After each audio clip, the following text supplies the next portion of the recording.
কোন মানুষ যদি আল্লাহর কাছে দোয়া করে, আয় আল্লাহ আপনি আমাকে শহীদ মৃত্যু দান করবেন, নামাজের পরে আপনি দোয়া করলেন, আয় আল্লাহ আপনি আমাকে শহীদ মৃত্যু দান করবেন, এভাবে দোয়া করতে করতে এক সময় দেখা গেল আপনি যুদ্ধের ময়দানে যেতে পারেন নাই, জিহাদের ময়দানে যেতে পারেন নাই, আপনার মৃত্যুটা আপনার ঘরের মধ্যে, আপনার বাড়ির মধ্যেই হয়ে গেল। মৃত্যুটা কোথায় হলো জোরে বলেন? আপনার বাড়ির মধ্যে হয়ে গেল।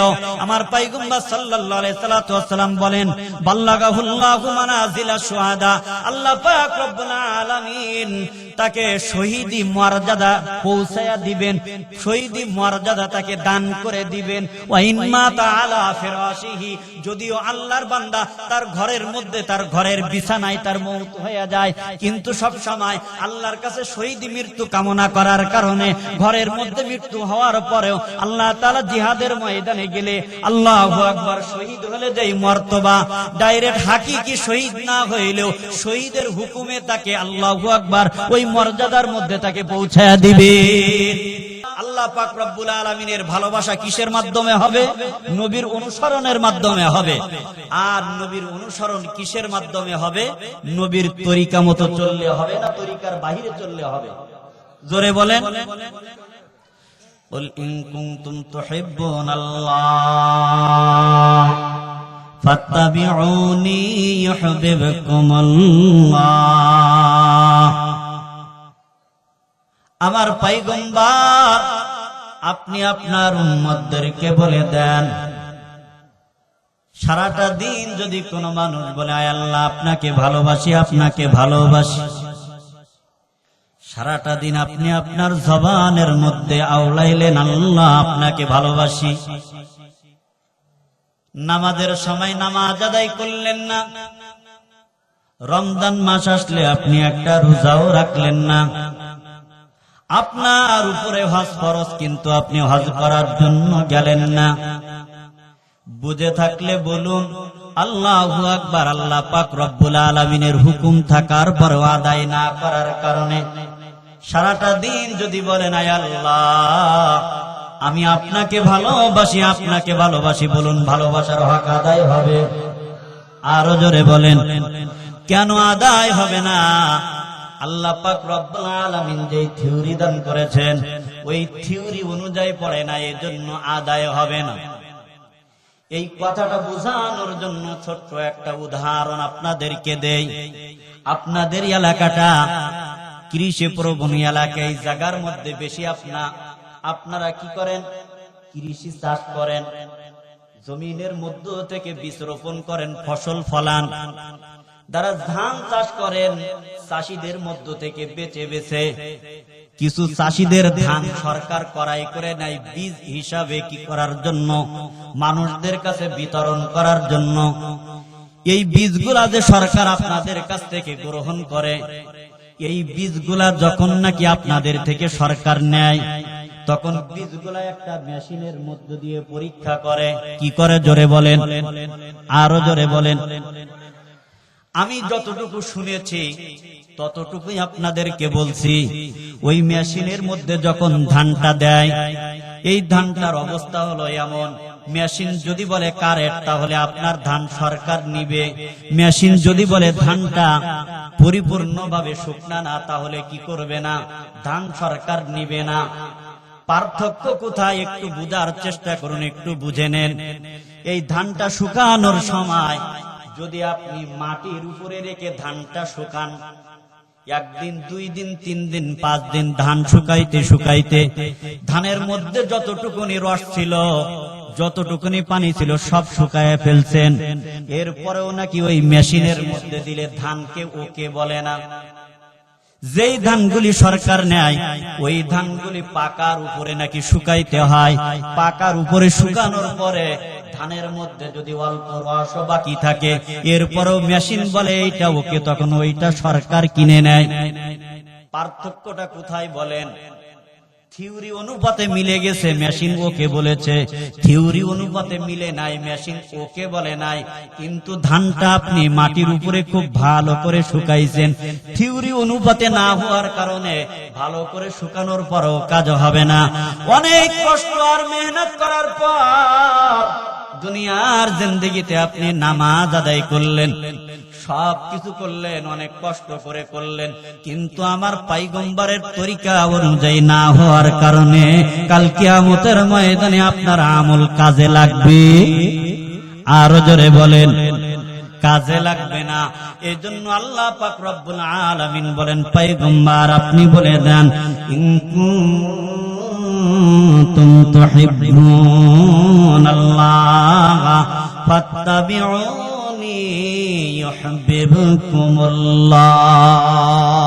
যদি আল্লাহ পাক রব্বুল আলামিনকে ভালোবাসতে চান, আমার পয়গম্বর সাল্লাল্লাহু আলাইহি সাল্লাতু ওয়াস সালামকে কি করতে হবে? অনুসরণ করতে হবে। এজন্য কিতাবের মধ্যে কবি লেখেন, ইত্তেবায়ে রসমে আবায়ে জওয়া, ইত্তেবায়ে রসমে আবায়ে জওয়া, আদতে কুফারে বাশাদ বেগুমা, ইত্তেবায়ে সুন্নতে খায়রুল ওয়ারা, আদতে মুমিন বাশাদ সদহামা। আল্লাহর পয়গম্বর সাল্লাল্লাহু আলাইহি সাল্লাতু ওয়াস সালামের উম্মত যারা, তারা কি করবে না?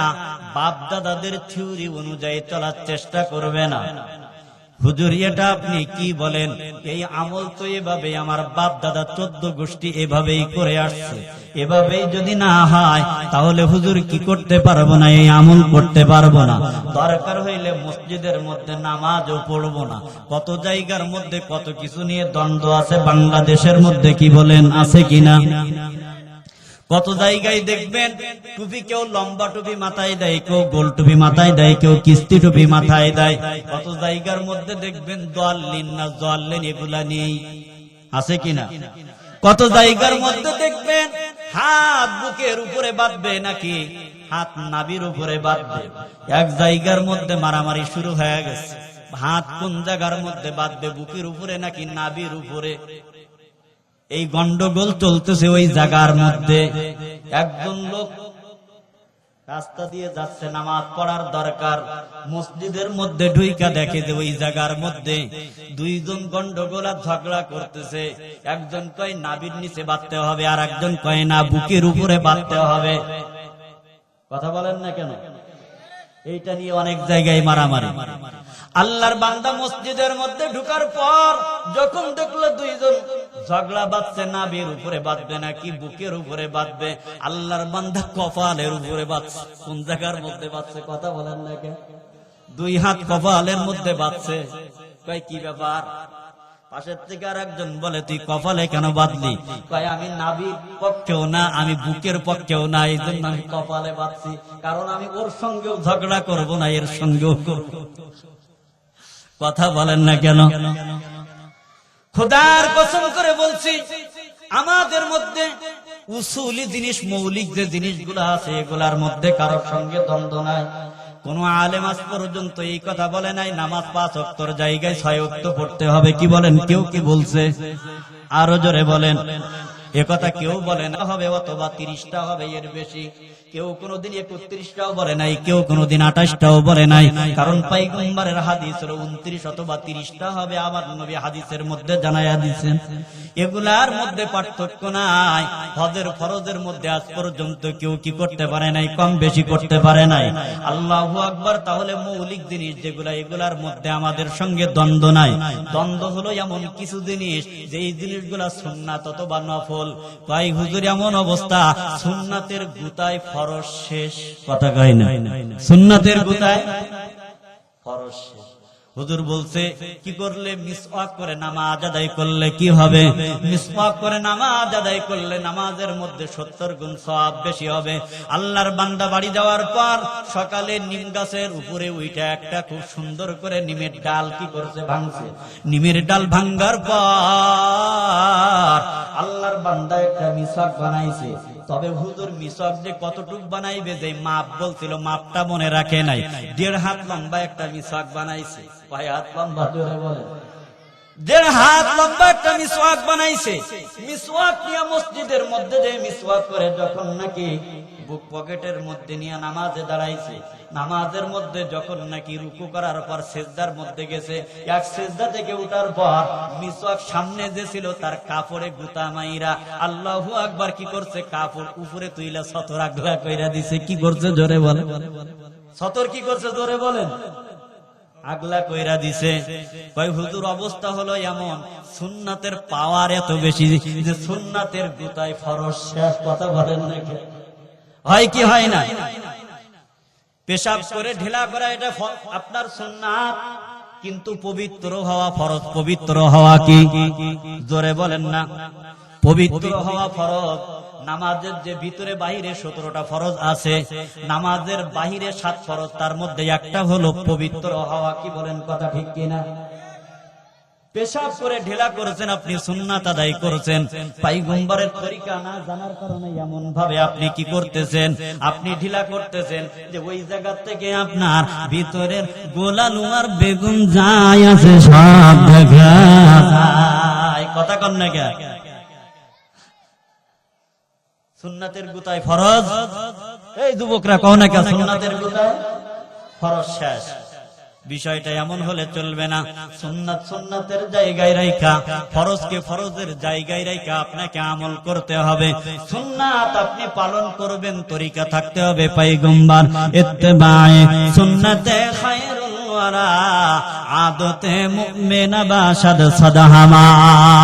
ঈমানদার মুমিন মুত্তাকি বান্দা যারা আল্লাহর পয়গম্বরের সুন্নাতের উপরে আমল করবে, তবে সুন্নাত নবীর তরিকা মতো হতে হবে। নবীর তরিকার বাইরে যে কোন সুন্নাতের আমল করে বলেন না, সুন্নাতের আমল করলে কাজ হবে না। তরিকা হইতে হবে আমার পয়গম্বর সাল্লাল্লাহু আলাইহি সাল্লাতু ওয়াস সালামের। আল্লাহু আকবার।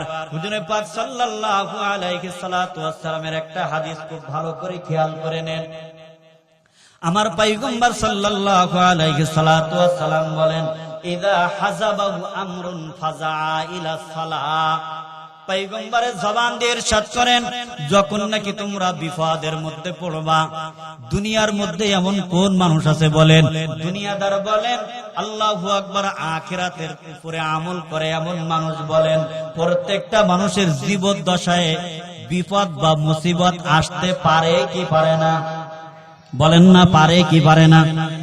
অবশ্যই অবশ্যই প্রত্যেকটা মানুষের জীবদ্দশায় বিপদ বা মুসিবত আসতে পারে। বিপদ বা মুসিবত আসলে দূর করবেন কোন তরিকায়? পয়গম্বর বলেন, ইযা হাযাবাহু আমরুন ফাযা ইলাস সালাহ।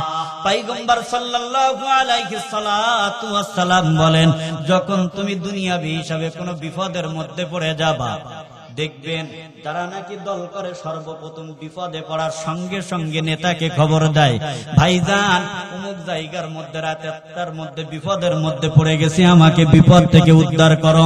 আমার পয়গম্বর ডাক দিয়ে বলেন, না না, দুনিয়ার জিন্দেগিতে সর্বপ্রথম নেতাকে ডাকা যাবে না, ভাইকে ডাকা যাবে না, অন্য কারোর সহযোগিতা প্রথমে নেওয়া যাবে না।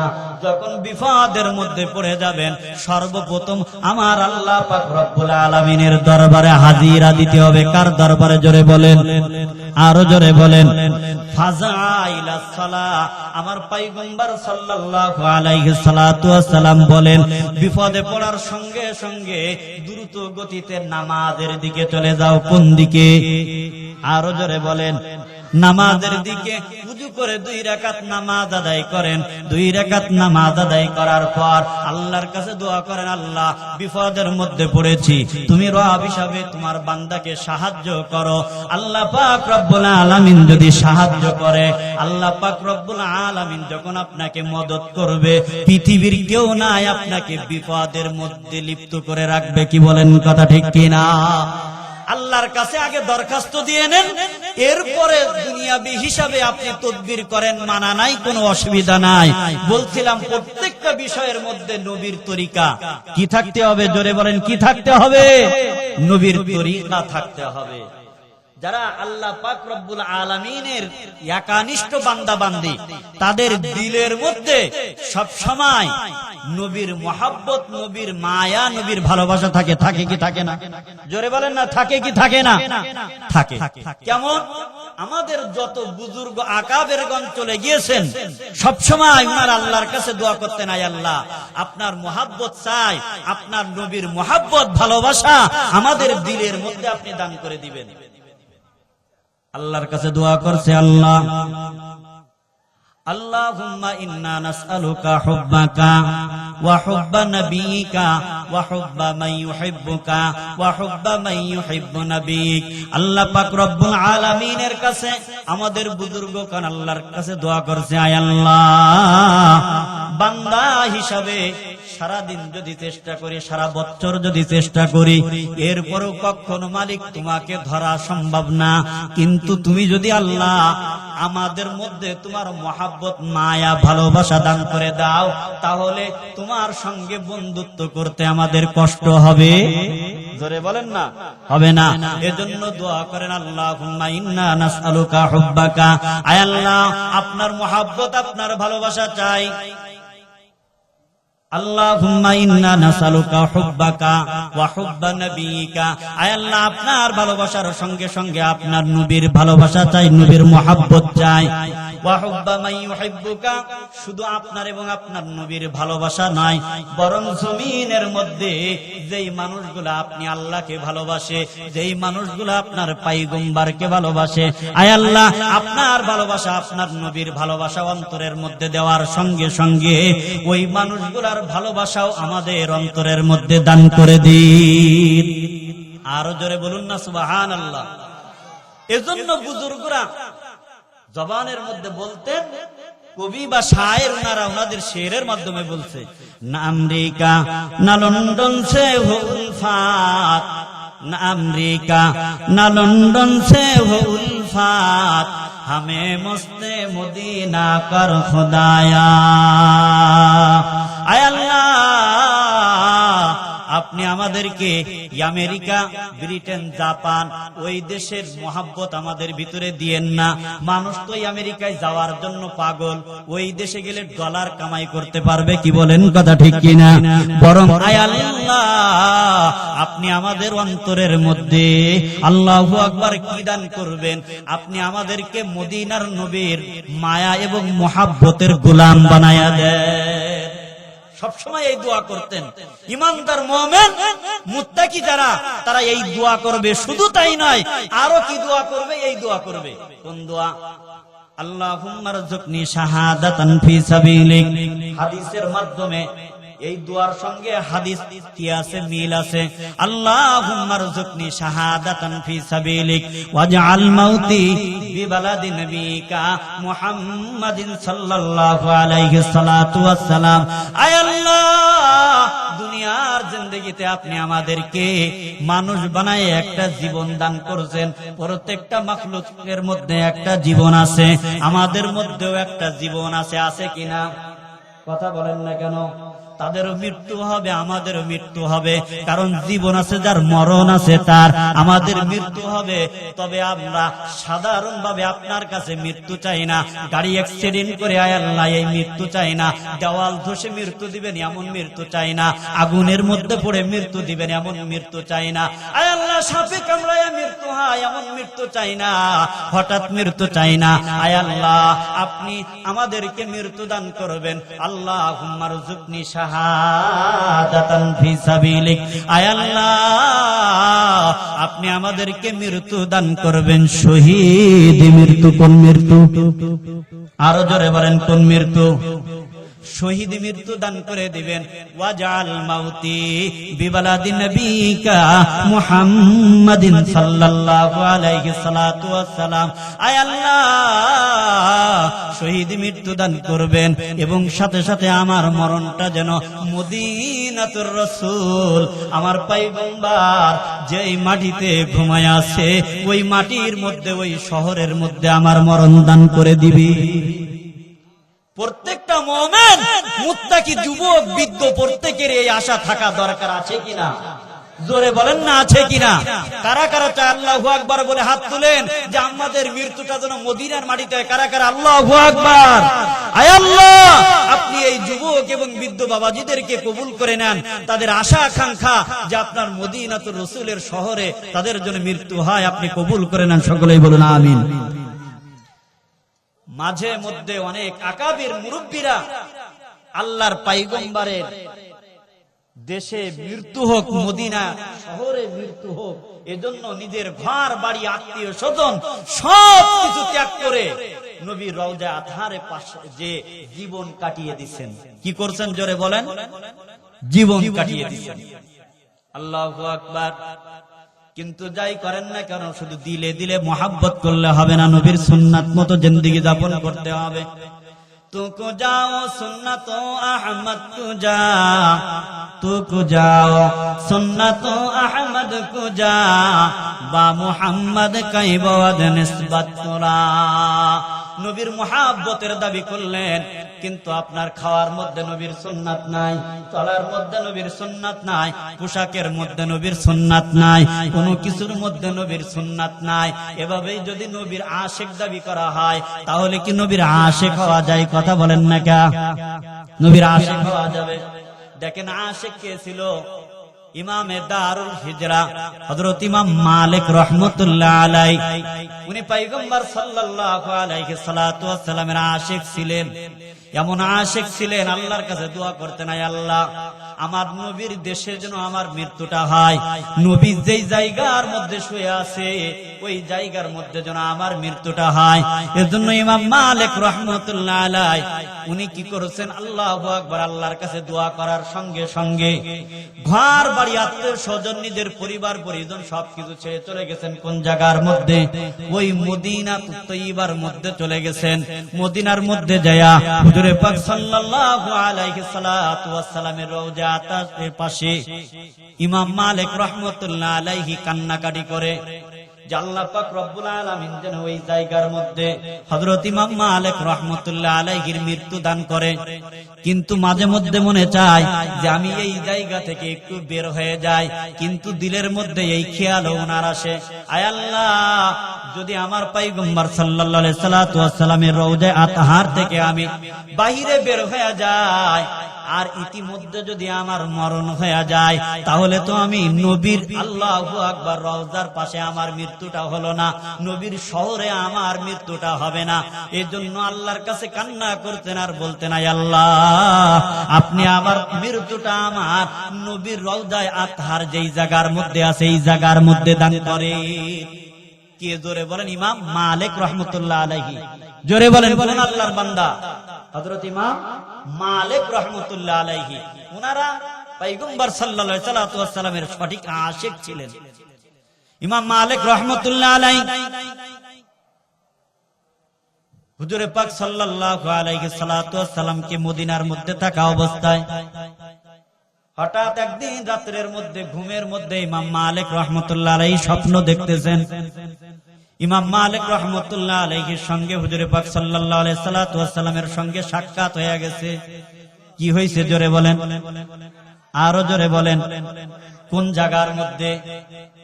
দিনের বেলায় না স্বপ্নের মধ্যে? স্বপ্নের মধ্যে।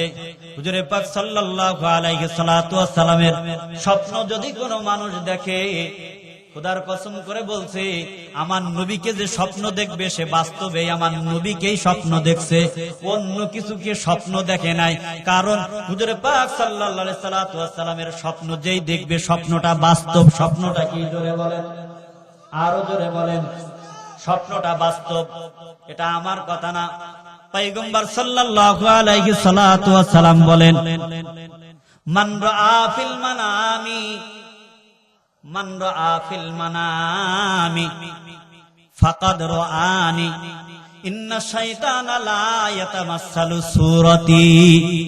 হুজুরে পাক সাল্লাল্লাহু আলাইহি ওয়াসাল্লাম পবিত্র জবান দিয়ে ইরশাদ করেন, কোন মানুষ যদি স্বপ্নের মধ্যে আমি পয়গম্বর সাল্লাল্লাহু আলাইহি ওয়াসাল্লামকে স্বপ্ন দেখে, সে প্রকৃত পক্ষে আমি নবীকে স্বপ্ন দেখলো। তার কারণ কি? পৃথিবীর মধ্যে শয়তান ইন্না শাইতানা, শয়তান লা ইয়াতামাসসালু সূরাতি, শয়তান আকৃতি ধারণ করতে পারে, বুশের আকৃতি ধারণ করতে পারে, ট্রাম্পের আকৃতি ধারণ করতে পারে, মনমোহন সিং এর আকৃতি ধারণ করতে পারে, মোদির আকৃতি ধারণ করতে পারে, আরো অনেক উদাহরণ আছে। সবার আকৃতি ধারণ করতে পারে, ফিরাউনের আকৃতি ধারণ করতে পারে। কিন্তু শয়তান, আমি পয়গম্বর সাল্লাল্লাহু আলাইহি সাল্লাতু ওয়া সাল্লাম লা ইয়াতামাসসালু সূরাতি, শয়তান সব কিছুর আকৃতি ধারণ করতে পারলেও আমি পয়গম্বরের আকৃতি শয়তান ধারণ করতে পারে। আরো জোরে বলেন। সুতরাং মান রাআ ফিল মানামি, যে ব্যক্তি স্বপ্নের মধ্যে কি করলো, আমি নবীকে দেখলো, ফাকাদ রাআনি, সে অবশ্যই অবশ্যই আমি নবীকে স্বপ্নের মধ্যে দেখলো, এর মধ্যে কোনো ধরনের সন্দেহ নাই। ইমাম মালিক রাহমাতুল্লাহ আলাইহি যখন স্বপ্ন দেখলেন নবীকে, নবীকে স্বপ্ন দেখার পর হুজুর পাক সাল্লাল্লাহু আলাইহি সাল্লাতু ওয়াস সালামকে বলেন, ইয়া রাসূলুল্লাহ, ইয়া হাবিবাল্লাহ, আমি আপনার নগণ্য একজন আশিক, আমি আপনার কাছে জানতে চাই, আমার দিলের তামান্না, দিলের আশা আকাঙ্ক্ষা হলো আমি যেন আপনার রওজায়ে আতহার যেই মাটির মধ্যে আছে, মদিনা তয়্যিবার মধ্যে, ইয়া রাসূলুল্লাহ, ইয়া হাবিবাল্লাহ, আমার মরণটা যেন এই জমিনের মধ্যে হয়। কিন্তু আমি জানতে চাই আমার হায়াতের জিন্দেগি আর কয়দিন বাকি আছে, হায়াতের জিন্দেগি কয়দিন বাকি আছে আমি জানতে চাই। হুজুর পাক সাল্লাল্লাহু আলাইহি সাল্লামকে বলেন, ইয়া রাসূলুল্লাহ, আমার মরণ এখানে হোক এটা আমি চাই, কিন্তু আমার মনটা চাই যে জরুরতের কারণে একটু বাহিরে যাব, কিন্তু কয়দিন আমার হায়াত আছে এটা যদি আমি জানতে পারি, তাহলে অবশ্যই অবশ্যই এই সময়ের মধ্যে বাহির থেকে ঘুরে আবার এই জায়গার মধ্যে আসব, এই জায়গার মধ্যে ঘুরে ফিরে আবার চলে আসব, যাতে করে মরণটা এই জায়গার মধ্যে হয়। কিন্তু দেখেন কত বড় আশিক ইমাম মালিক রাহমাতুল্লাহ আলাইহি, যতদিন পর্যন্ত ইমাম মালিক রাহমাতুল্লাহ আলাইহি মদিনা তয়্যিবার মধ্যে ছিলেন, ইমাম মালিক রাহমাতুল্লাহ আলাইহি জীবনে ওই জায়গার মধ্যে থাকা অবস্থায় কোনোদিন জুতা পায়ে দেয় নাই। ওনার অনেক শাগরেদ ছিল, হাজার হাজার শাগরেদ। আল্লাহু আকবার। শাগরেদরা ওনাকে জিজ্ঞাসা করে, হুজুর, এই জমিনের মধ্যে আপনি কেন জুতা পায়ে দিয়ে চলেন না? ইমাম মালিক রাহমাতুল্লাহ আলাইহি চোখের পানি ছেড়ে দিয়ে কান্না করে আর বলে, যেই জমিনের মধ্যে আমার পয়গম্বর সাল্লাল্লাহু আলাইহি সাল্লাতু ওয়াস সালাম ওনার পবিত্র কদম মোবারক দিয়ে হেঁটেছেন, ওই জমিনের মধ্যে আমি জুতা পায়ে দিয়ে কেমনে হাঁটি? জানি না আমার পয়গম্বর কোন কোন জায়গার মধ্যে পাও দিয়েছেন, ওই জায়গার মধ্যে আমি ইমাম মালিকের জুতা কেমনে পড়ে? ইনারা ছিলেন সঠিক আশিক। কি বলেন, কথা ঠিক কিনা? মিয়ানেয়া শিকমাশুক চিরঞ্জিস কিরামান কাতিবিনরা হাম খবর नीस मोहब्बत सिखा देता है कि आदाब। আশিক এবং মাশুকের মধ্যে কি সম্পর্ক থাকে এটা অনেক সময় কিরামুন এবং কাতিবিন যে ফেরেশতা আছে যারা নাকি আল্লাহু আকবার নেকি এবং বদি লেখে, এই ফেরেশতারাও পর্যন্ত জানে না আল্লাহু আকবার যে আশিক এবং মাশুকের মধ্যে সম্পর্ক কি। শুধু তাই নয়, যে যাকে যত বেশি ভালোবাসে এই ভালোবাসাটাই শিখায় দেয়। মোহাব্বত শেখা দেতা হয় কি আদব, মোহাব্বত শিখিয়ে দেয় যে যাকে আপনি ভালোবাসেন তার সঙ্গে ব্যবহারটা কেমন হবে। ইমাম মালিক আল্লাহর নবীকে যে ভালোবাসতেন এই ভালোবাসাটাই শিখায় দিছে যে এই জায়গার মধ্যে উনি জুতা পায়ে দিয়ে চলা যাবে। জোরে বলেন না আল্লাহু আকবার। বাংলাদেশের মধ্যে কয়েকজন আলেম, তার মধ্যে একজন আলেম সাইদি রহমতুল্লাহ আলাই, উনিও ওই জমিনের মধ্যে গেলে উনি জুতাটাকে এই বগলের মধ্যে নিতেন, জুতা পায়ে দিয়ে ওই জায়গার মধ্যে হাঁটতেন না। আর একজন আছে নজরুল ইসলাম বক্তা, উনিও এই কাজটা করতেন। আমাদের আকাবেরদের মধ্যে অনেক কয়জন ওই মাটিতে যাওয়ার পরে পাও দিয়ে আল্লাহু আকবার জুতা পায়ে দিয়ে হাঁটতেন না। তবে ওই জায়গার মধ্যে জুতা পায়ে দিয়ে হাঁটা এটা না জায়েজ বা হারাম না, কিন্তু মোহাব্বত উনাদের এমন গালেব পয়গম্বরের সঙ্গে যে উনাদের মোহাব্বতে উনাদেরকে বলে যে এই জায়গার মধ্যে জুতা পায়ে দিয়ে হাঁটা যাবে। আল্লাহু আকবার, জুতা পায়ে দিয়ে হাঁটা যাবে না। ইমাম মালিক রাহমাতুল্লাহ আলাইহি স্বপ্নের মধ্যে পয়গম্বরকে জিজ্ঞাসা করেন, ইয়া রাসূলুল্লাহ, আমি জানতে চাই আপনার একজন নগণ্য আশিক, আমার দুনিয়ার মধ্যে আর কয়দিন হায়াতের জিন্দেগি আছে? হুজুরে পাক সাল্লাল্লাহু আলাইহি সাল্লাতু ওয়াসসালাম ইমাম মালিক রাহমাতুল্লাহ আলাইহিকে ডাইরেক্ট কোনো জবাব দিলেন না, উত্তর দিলেন না। আমার পয়গম্বর সাল্লাল্লাহু আলাইহি সাল্লাতু ওয়াসসালাম ইমাম মালিক রাহমাতুল্লাহ আলাইহিকে 5টা আঙ্গুল দেখাইলেন। কয়টা আঙ্গুল জোরে বলেন? হাতের 5টা আঙ্গুল দেখায়া দিলেন, জবান দিয়ে কোনো কথা বললেন না। ইমাম মালিক রাহমাতুল্লাহ আলাইহি 5টা আঙ্গুল দেখার সঙ্গে সঙ্গে ওনার ঘুমটা ভেঙে গেল। উনি চিন্তায় পড়ে গেলেন, পেরেশানির মধ্যে পড়ে গেলেন। আমার নবী আমাকে 5টা আঙ্গুল দেখাইয়া কি বুঝাইতে চেয়েছেন?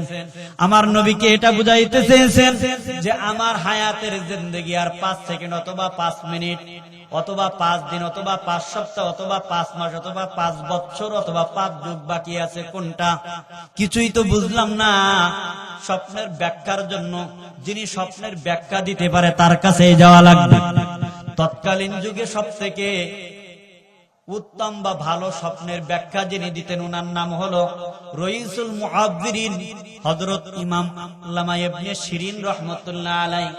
উনাকে এমন ভাবে আল্লাহ পাক রব্বুল আলামিন স্বপ্নের ব্যাখ্যার মধ্যে কবুল করেছেন, বর্তমান যুগে ওই সময় থেকে নিয়ে এখনো পর্যন্ত উনার উপরে স্বপ্নের উত্তম ব্যাখ্যাদাতা আর কেউ তৈরি হয় নাই। হযরত আল্লামা ইবনে শিরিন রাহমাতুল্লাহ আলাইহির কাছে ইমাম মালিক রাহমাতুল্লাহ আলাইহি ওনার খাদেমকে ডাক দিয়ে বলেন, যাও আল্লামা ইবনে শিরিন রাহমাতুল্লাহ আলাইহি ওনার কাছে চলে যাও, যে তুমি বলবা যে রাত্রে তুমি পয়গম্বর সাল্লাল্লাহু আলাইহি সাল্লাতু ওয়াসাল্লামকে স্বপ্ন দেখছো, স্বপ্ন দেখার পর পয়গম্বর সাল্লাল্লাহু আলাইহি সাল্লাতু ওয়াসাল্লামকে স্বপ্নের মধ্যে জিজ্ঞাসা করেছো, ইয়া রাসূলুল্লাহ, ইয়া হাবিবাল্লাহ, আমি আপনার একজন নগণ্য খাদেম, নগণ্য আশিক আপনার। আমার মন চায় আমার মৃত্যুটা মদিনার মধ্যে হোক, তবে এটাও মন চায় আমি জরুরতের কারণে একটু মদিনার বাহিরে যাব।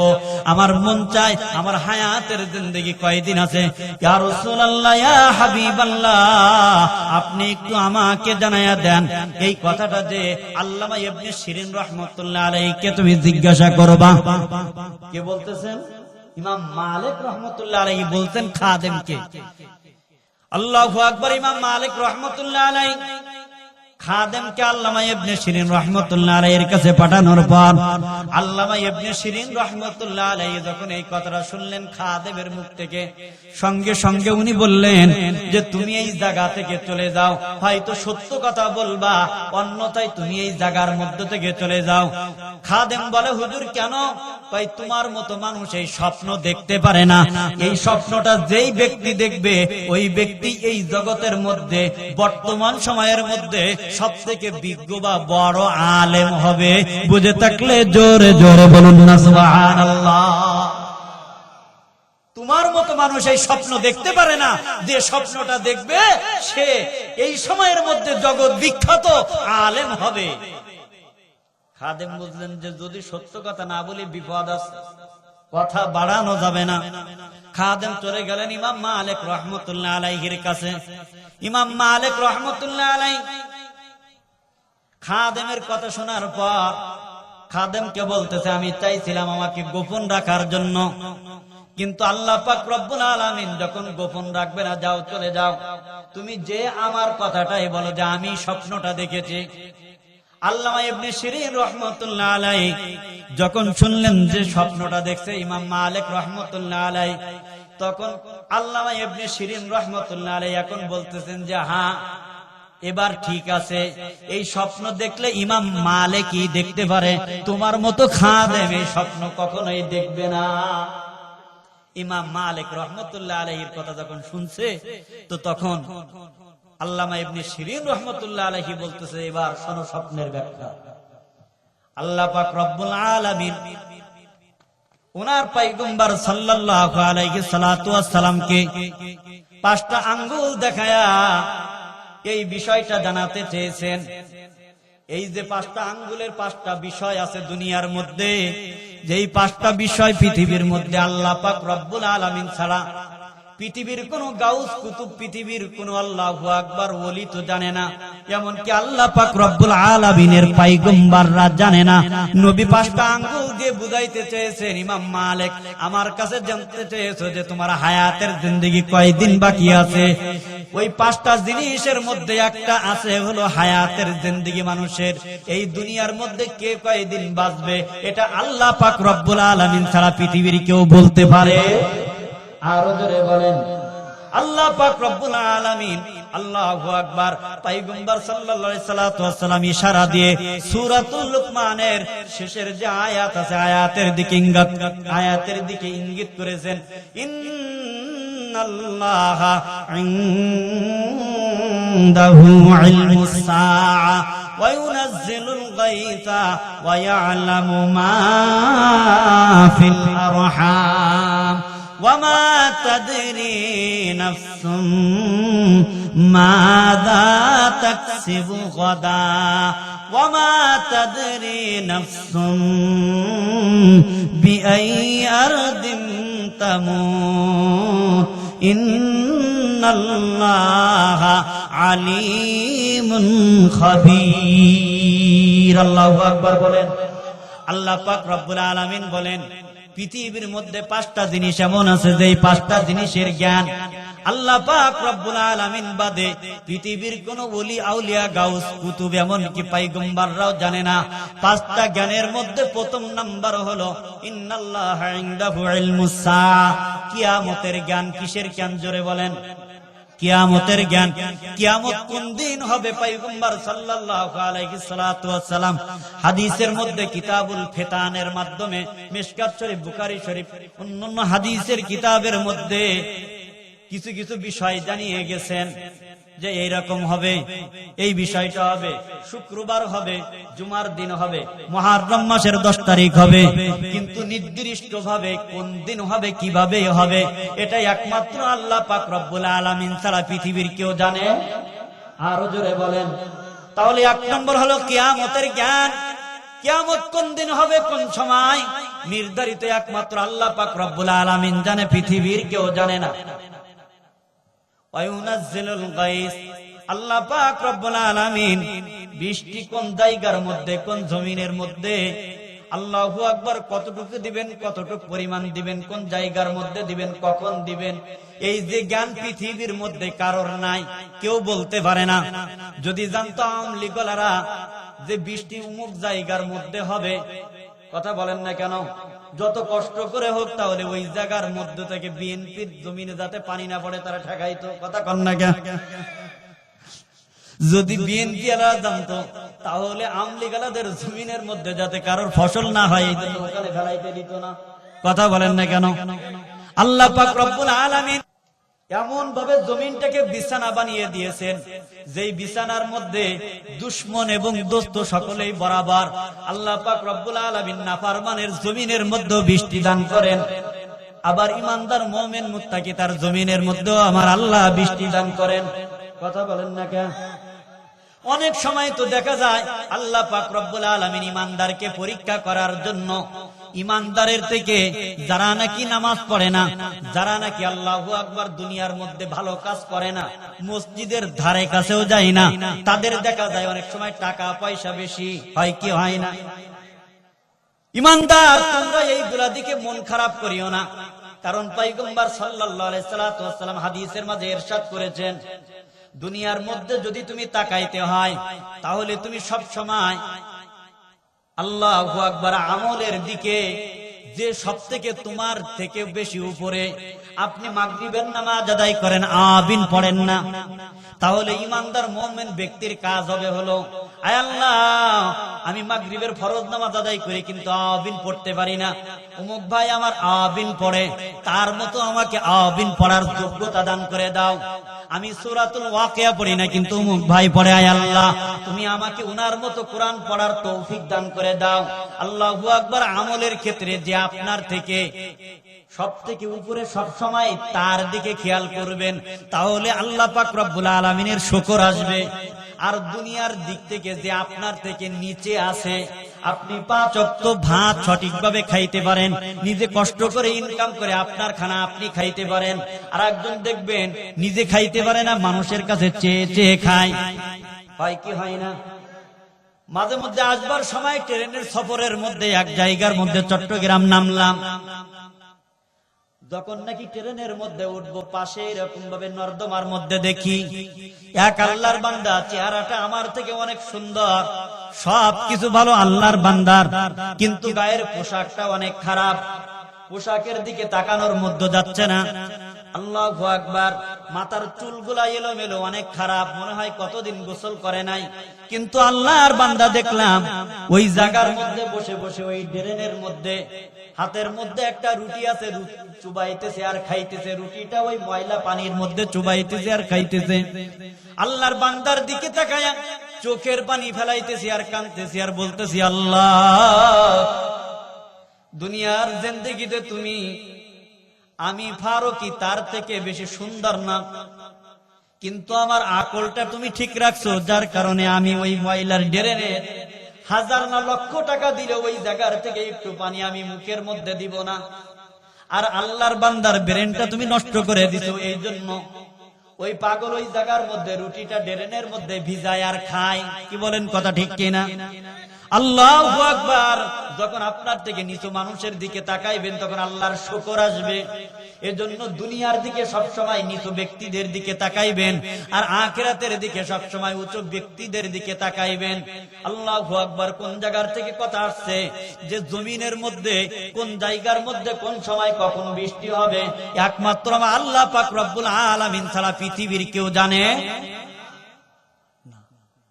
নাম্বার 3, ওয়ায়ুনাজ্জিলুল গায়সা ওয়া ইয়ালামু মা ফিল আরহাম। মায়ের রেহেমের মধ্যে, মায়ের বাচ্চাদানির মধ্যে কোন সন্তান জন্ম নিবে। বর্তমান আধুনিক বিজ্ঞানের যুগে বাবার পৃষ্ঠদেহ থেকে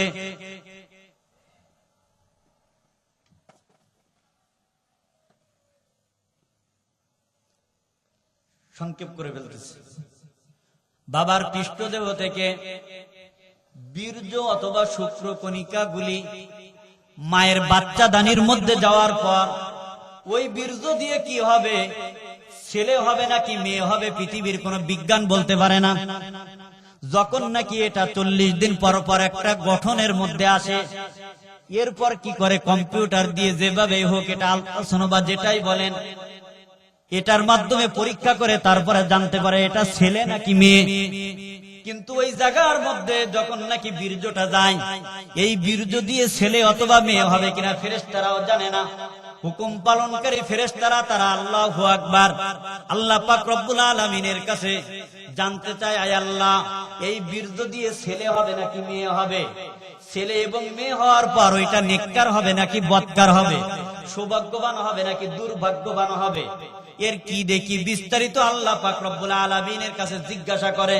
আল্লাহ পাক রব্বুল আলামিন যখন ফেরেশতাকে হুকুম দেয়, আমার ফেরেশতারা এই আল্লাহর বান্দার জন্য এটা বরাদ্দ করো, তখনই আল্লাহ পাক রব্বুল আলামিনের হুকুমে ওইটা বরাদ্দ হয়। সুতরাং বর্তমান পৃথিবীর আধুনিক বিজ্ঞান দিয়েও জানার ক্ষমতা, জোরে বলেন, ক্ষমতা নাই।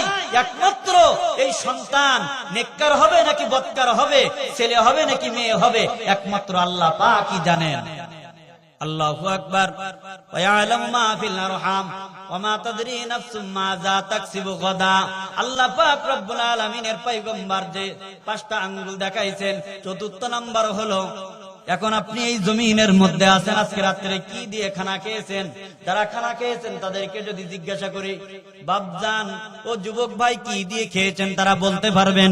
কিন্তু দেখবেন আগামীকাল আপনার প্ল্যান প্রোগ্রাম, এটা খাবেন ওইটা খাবেন, কিন্তু দেখা যায় যে আগামীকাল আপনি খানাও খেতে পারেন নাই। হয় কি হয় না?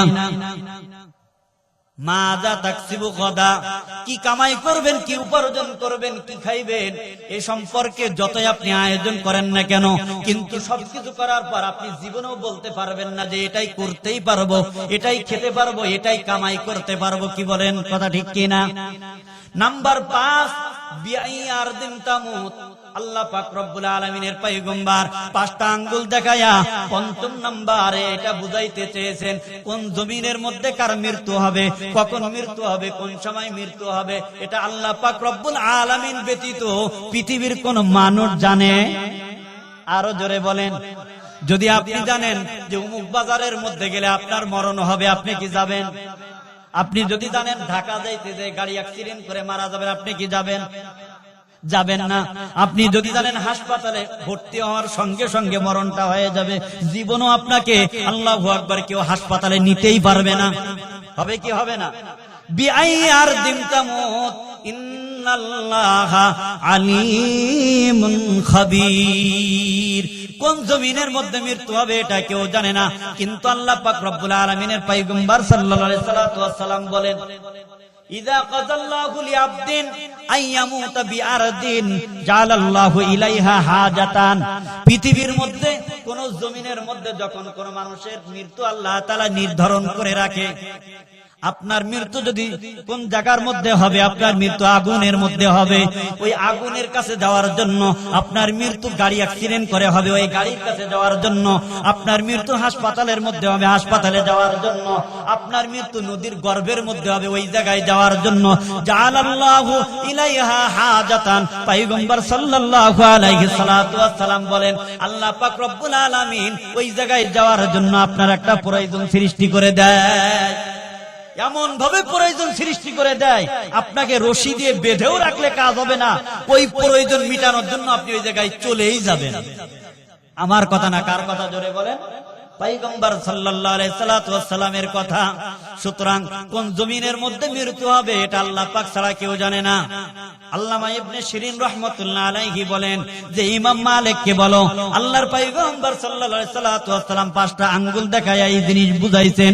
ইমাম মালিক রাহমাতুল্লাহ আলাইহি যখন এই ব্যাখ্যাটা জানলো যে না, দুনিয়ার মধ্যে আল্লাহু আকবার আমার মৃত্যুর কয় ঘন্টা, কয় দিন অথবা কয় মাস বাকি আছে, এটা আমার নবীও বলতে পারবেন না, নবীও জানাই নাই। সুতরাং যতদিন পর্যন্ত উনি জীবনে বেঁচে ছিল, আমার নবীর রওজায়ে আতহার ছেড়ে ইমাম মালিক অন্য কোথাও যাই নাই।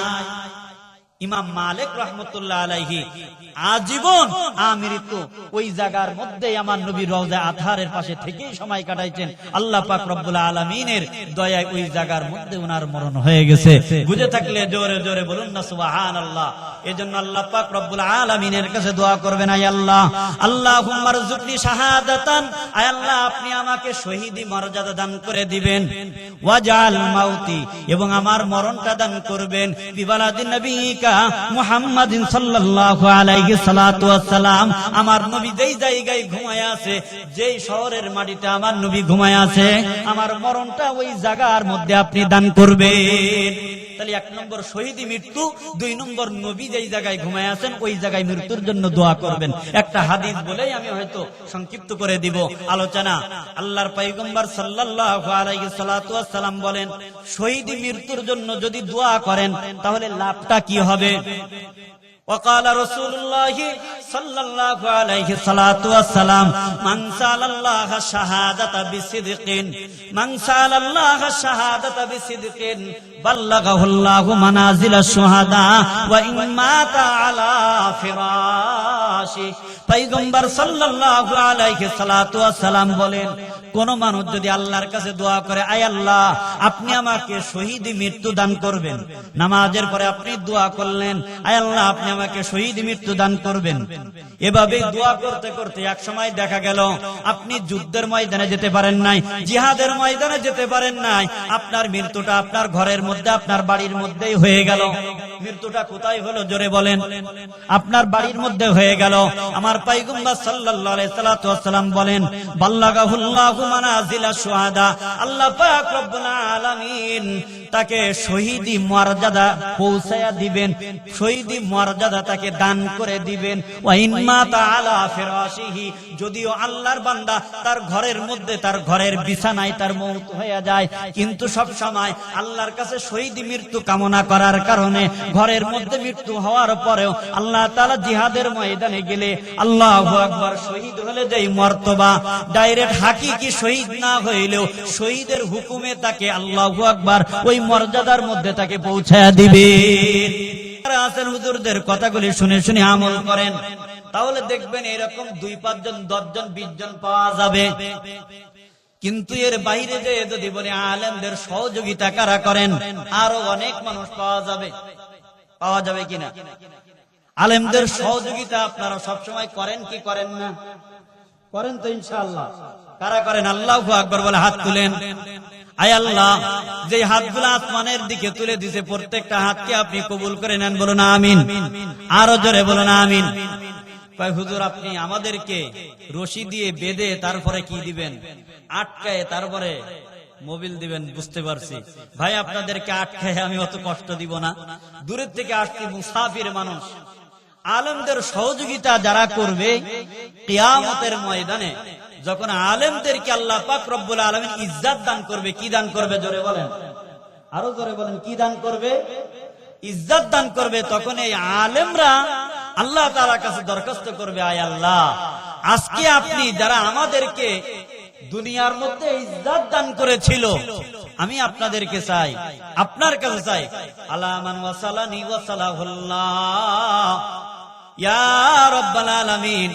দুনিয়ার জিন্দেগি যারা আমাদেরকে কোরআনকে যারা তাদের সঙ্গে মিলায়া নিছিল, কোরআন আল্লাহর কাছে বলতে থাকবে, আয় আল্লাহ, আমি কোরআনকে যারা তাদের বুকের সঙ্গে মিলায়া নিছিল, আলেমদেরকে যারা বুকের সঙ্গে মিলাইছিল, আজকে এই মানুষগুলাকে আপনি আপনার রহমতের সঙ্গে মিলায় নেন। কার সঙ্গে মিলায় নেন? বলেন না, কার সঙ্গে মিলায় নেন? আলা মান ওয়াসালানি ওয়াসালাহুল্লাহ, আল্লাহ, তাদেরকে আপনার রহমতের সঙ্গে মিলায় নেন। কোরআন আল্লাহর কাছে দাবি করতে থাকবে, আল্লাহ তাদেরকে রহমতের চাদর দিয়া ঢেকে নিবে। কোরআন বলবে, না না আয় আল্লাহ, এটা হবে না। ও কোরআন কি লাগবে আজকে তাদের জন্য? তাই আজকে ইয়া রাব্বাল আলামিন, যারা নাকি দুনিয়ার মধ্যে আমি কোরআনকে ইজ্জত করতো, আলেম ওলামাদেরকে সম্মান করতো, তাদেরকে আজকে আপনি পরিপূর্ণ ইজ্জতের পোশাক দান করেন। তখন কোরআনকে ইজ্জতের পোশাক দান করা হবে। যেই মানুষগুলা কোরআনকে সম্মান করতো, আলেম ওলামাদেরকে ইজ্জত করতো, তাদেরকে ইজ্জতের পোশাক পরানো হবে। এরপরও কোরআন বলবে, আয় আল্লাহ, এই আখিরাতের ময়দানে তাদেরকে আপনার রহমত দিয়ে তাদেরকে আপনি এইভাবে ঢেকে নিলে হবে না। ও কোরআন, তাহলে কি করা লাগবে?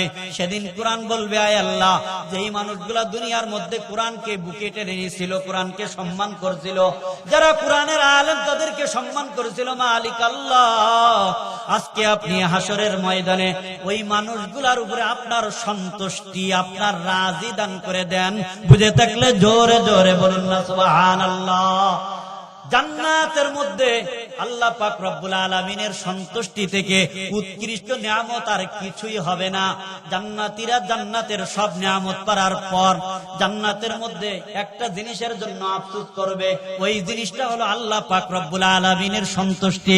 যারা দুনিয়ার মধ্যে কোরআনকে ইজ্জত করছে, যারা কোরআন ওয়ালাদেরকে ইজ্জত করছে, কাল কিয়ামতের ময়দানে কোরআন আল্লাহর কাছে বলবে, আয় আল্লাহ, আমি কোরআন বলছি, এই মানুষগুলাকে আপনি ইজ্জত দান করে দিবেন।